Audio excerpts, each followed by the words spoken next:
Bros, colega radialista, está aqui com a gente, né? Já foi presidente da casa também.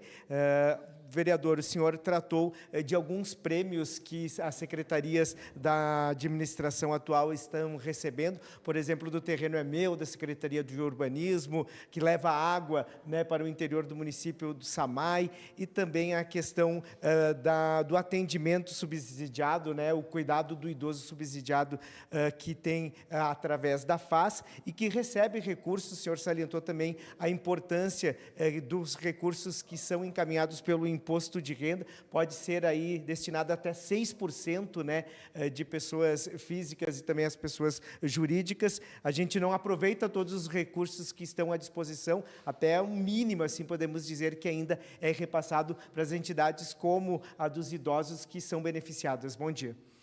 Bom dia.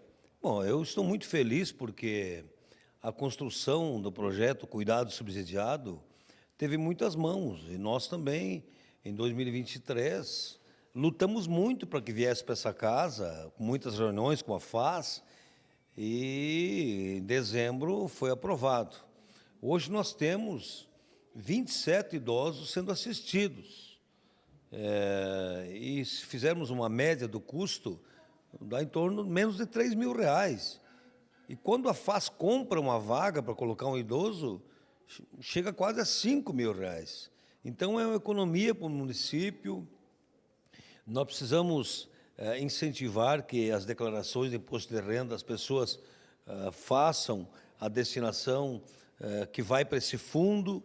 E a Coordenadoria do Idoso tem trabalhado muito para que no futuro a gente amplie, porque eu percebo que nós temos que ter um cuidado maior com os idosos. Se fizermos um comparativo, vamos construir 31 escolas de educação infantil. Temos 45. E aí, quanto nós temos de casas para idosos? É muito pouco. Então tem o Frei Salvador, tem o Lar da Velhice.